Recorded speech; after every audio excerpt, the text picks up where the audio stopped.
একটু খেয়াল করে শুনেন। বাবা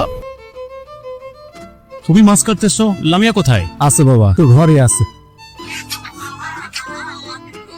তুমি মাছ কাটতেছো কেন বাবা? বাবা ও তো মেয়ে মানুষ, আটটা একবার নো ওর স্কিনে না কি সমস্যা, সেই জন্য বাবা মাছটা আমি কাটতেছি। পরশুদিন দেখলাম তুমি ছাদে কাপড় শুকা দিচ্ছ, কাপড় চোপড়গুলো তুমি দাও নাকি? না বাবা, মাঝে মধ্যে আর কি ধুয়ে দেয়, আর তাছাড়া বৌমার হাতের স্কিনে নাকি সমস্যা। আমারও বোঝার বাকি নেই বাবা। লামিয়া আসতেছে।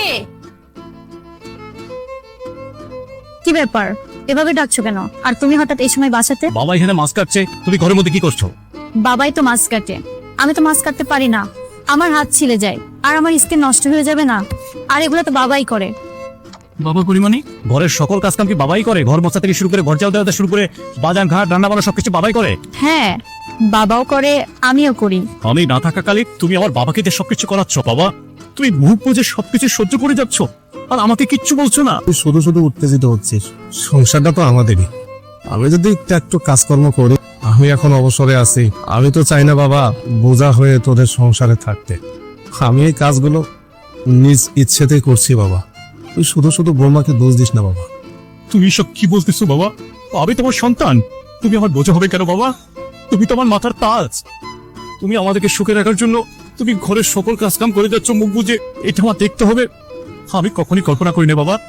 এই কি করছো তুমি ঘরের ভিতরে? আর এখানে আমার বাবা সব কাজ করে যাচ্ছে আর তুমি ঘরের ভিতরে বসে টিকটক বানাচ্ছ। আর আমি তোমাকে বিয়ে করে নিচ্ছি টিকটক বানানোর জন্য। আরে কি বলছো তুমি এসব? আর আমি তো বাবাকে কিছু বলি নাই, আর তাছাড়াও আমি এসব কখনো করি নাই, আমি তো পারি না। আব্বু আম্মু কখনো আমাকে বিয়ের আগে এগুলো শেখায় নাই। আর আম্মু না তোমাকে সবকিছু বলেছে? সবকিছুই বলেছি, কিন্তু আমি তোমাকে বিয়ে করে এনেছি ঘরের শোপিস হিসাবে সাজিয়ে রাখার জন্য না, এই ঘরটাকে সাজিয়ে রাখার জন্য তোমাকে আমি বিয়ে করে এনেছি। তুমি যেহেতু বলছো তুমি কাজ জানো না, তোমার বাপ্পা তোমাকে কাজ শিখায়, তোমাকে আমি 3 মাসে টাইম দিলাম। এই 3 মাসের মধ্যে তুমি বাড়ির সকল কাজ শিখবা, শিখে তারপর তুমি সকল কাজ করবা। আর যদি শিখতে না পারো তাহলে 3 মাস পরে ডিভোর্স লেটার দিয়ে বাপের বাড়ি পাঠিয়ে দিব। আমি কোনো কথা শুনবো না, তোমার কথাটা কান করে শুনে রাখো। যাও। বাবা আজান করেছি, তুমি নামাজ পড়তে যাও, এগুলো আমি দেখছি। যাও বাবা, নামাজে যাও তুমি। ঠিক আছে বাবা।